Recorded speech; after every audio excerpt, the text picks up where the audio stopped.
Hey, what's up? Welcome back to another video. I'm your friend Gareth from Park Cameras, and today we are at the Nikon headquarters where they've kindly invited us to check out a brand new camera, a camera that I think you are going to be pretty excited about, just like I am. It's the new Z6 III. I've got it here in my hands. Do you know what?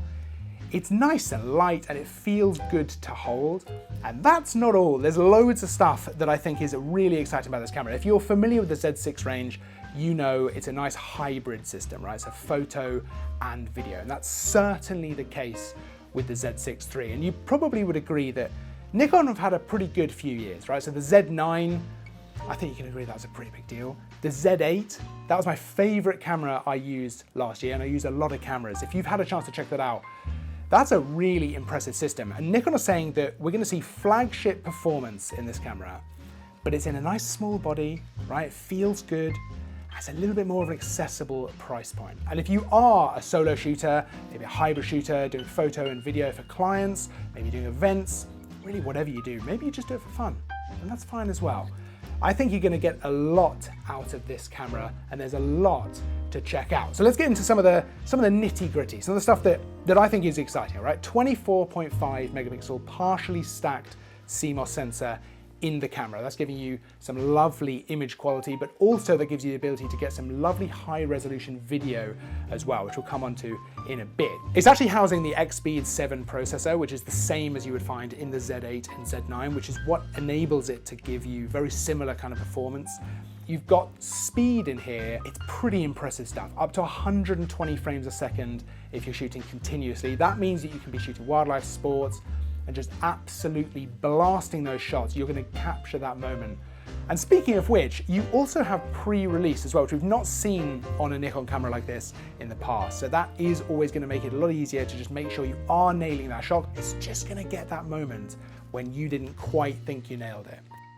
And that is also important because you've got autofocus performance to back that up. So you've got things like autofocus performance you would expect to see in the Z9, the Z8, the same kind of calculations that you're seeing there.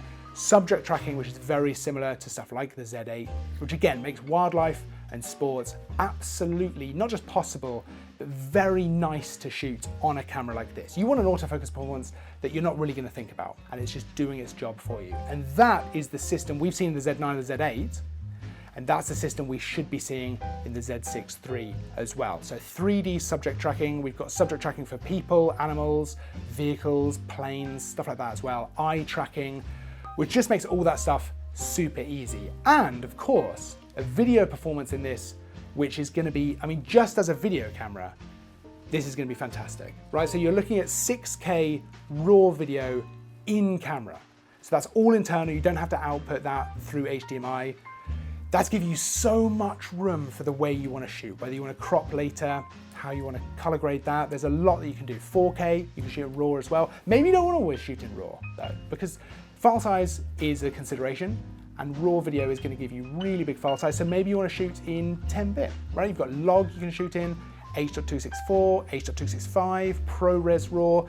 There's loads that you can do with this camera to kind of set it up the way you want to shoot. And that also blends into the image stabilization in the camera. So we've got 8 stops of image stabilization in camera here, right? Which means that handheld shooting, again, photo or video, super easy. So if you're shooting at slow shutter speed, maybe you're shooting in low light situation, right? Maybe you're using something like this lens. This is the 24-70 f4. Maybe it gets a little bit later in the day.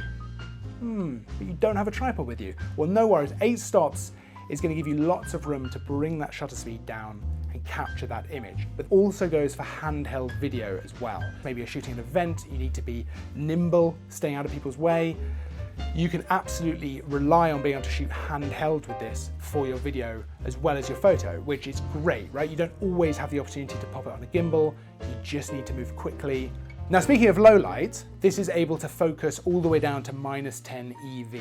So you've got a lot of room there if you are shooting later and later and later into the day and maybe the light's not so good. That autofocus performance is still going to work really quite well. Now, in terms of the actual design of the camera, you're gonna be right at home if you've used any of the Z6 cameras, even something like the Z8, right? It feels very similar, not just to hold, but the actual design and the layout. And of course, we've got full weather sealing in the camera, so it's gonna be absolutely fine. out and about in the rain, horrible weather, in the cold, you should be absolutely fine using this camera. But even just the way it actually feels in the hand, it's about 750 grams in weight. It's really lovely to just hand hold, right? Nice deep grip, it feels good, right? It feels nice. But I would imagine that with the grip on here, it would actually feel not that dissimilar to something like the Z9. That's a nice optional extra to have, because if you do want a bigger system, maybe you're using big lenses for wildlife, maybe you're shooting sports, long distance, sometimes it's nice to have that bigger body. So of course you've got the extra battery performance, but it also just helps with the feel of the overall system, right? Now, speaking of that grip, something which I think is genuinely really cool, and one of those features that you might kind of not immediately recognize as being as cool as it is it does actually double up as a battery charger. So when it's not connected to the camera, you could house the batteries in there and use a USB-C cable to actually charge them in the grip, which I think is such an understated thing, which is just gonna make your life so much better. Otherwise, we're seeing things like the cards in here, we've got SD, we've got CF Express as well, which is helping with that speed, right, up to 120 frames a second. And the connections on the side, we've got exactly what you'd expect, right? USB-C, HDMI, headphone, microphone input as well. And that microphone input is also able to be used as a line-in input. So that means that you can have pre-amplified sources coming into the camera, which is, again, it's just gonna make things like interviews or live events easier to record, right? You don't have to be having an additional thing to record it. You can do a lot of things in camera. A system where it's doing a lot of the work for you, right? A system where you don't have to think about a lot of the stuff. So when autofocus performance is that good, when image stabilization is that good that you can reliably shoot handheld, right? Being able to shoot at high speed, switch between photo and video kind of on the fly, especially in events and stuff like that. It's such a useful thing to be able to just move quickly. And that's something that this camera absolutely allows you to do. Now, a couple of other things that I think are definitely worth mentioning.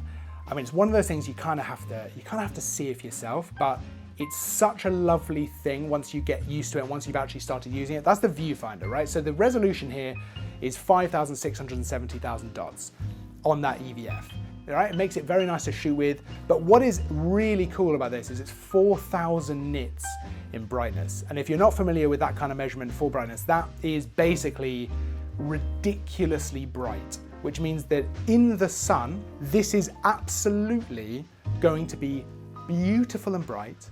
You could shoot with both eyes open if you want to, and not have, if you've ever done that, it's not always the most fun thing, especially if it's super bright. And if you've ever had to you're scouting with one eye and then trying to take the photo with the other, it's such a beautiful way to be able to shoot. The actual LCD screen as well is also a slightly higher resolution than you might otherwise expect, so 2100K dot resolution on the screen. Again, that looks really nice, it's nice and bright as well, but that EVF really is the star for me in terms of kind of the usability of that whole system. I think there's a lot to be excited about with the Z6 III. I think that whether you are primarily a photographer, videographer, or a hybrid shooter, you've got a lot in here which is actually, like, it's really impressive. It feels like a flagship kind of level camera, which is crazy to think, but it's very versatile, very usable, kind of what a good hybrid camera should be. If you want to check out the full spec, all the fun stuff, everything you might want to know about this camera, you can head over to parkcameras.com. We'll pop a link in the description of this video so you can check all that out for yourself. Don't forget to like and subscribe as well, because there's new stuff all the time. I'll see you in the next video, but until then, as always, thanks for watching.